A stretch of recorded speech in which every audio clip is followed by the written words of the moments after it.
A group of tyranny has fallen over the land of the free. These were spoken by George W. Bush on August 2nd, 1990, as he was giving his speech to the American public that they had just invaded with Desert Storm and were rising into the tide to go fight that of Iraq.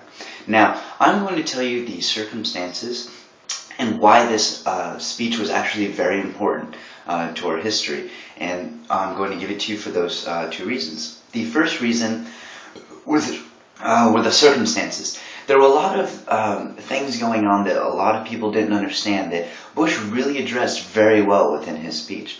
The first being that there were just within August, Iraq had invaded this little small country called Kuwait and was very oil and rich.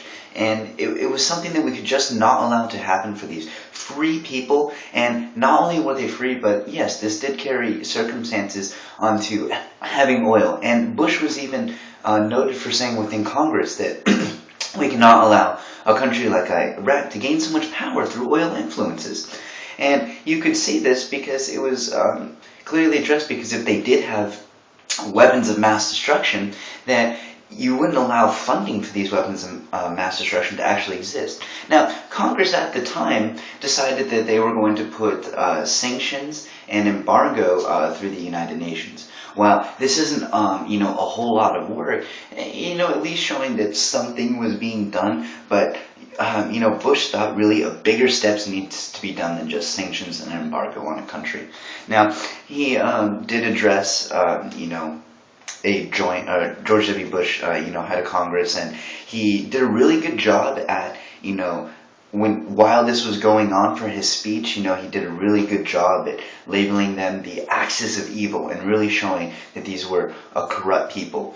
And he definitely, states that he labels out the conclusions and everything within his speech. Now, moving on to the now that I've talked about how what was going on during the time, now I'm going to talk about why the speech was actually important.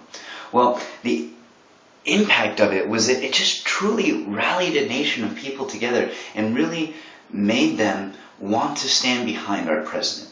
While a lot of people might not have the same feelings for President Bush as they did back then or they do today, but it showed just with that one particular speech just how rallied that of the U.S. nation got.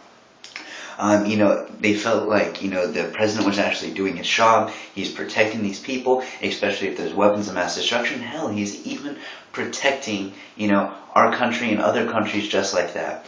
And, it still carries to this day a lot of controversy because, in between the August 2nd, 1990 up to 9/11/2001, there were 935 false statements presented by the U.S. government. So it's completely understandable why people, either don't like Bush or necessarily don't look back on the speech, but none could deny that it really impacted. I mean, as he uses the words, "I prefer not peace, not war." It's things like this that get the American public going, want them to achieve, want their president to succeed. And these are the things that he, truly really adjusts. And, he was definitely able to rally the country. And now that I've addressed what was going on at the time and what were the benefits and the impact of the speech, let me just check for time. Sweet. I just want to also conclude that George W. Bush was someone that not a lot of people, necessarily gave a lot of credit for. But if we look back and see that really what he did was truly beneficial for our country, and what its effect does. He was required to make an action and to give a speech that required to get the people on his side. And that's exactly what he did. Thank you.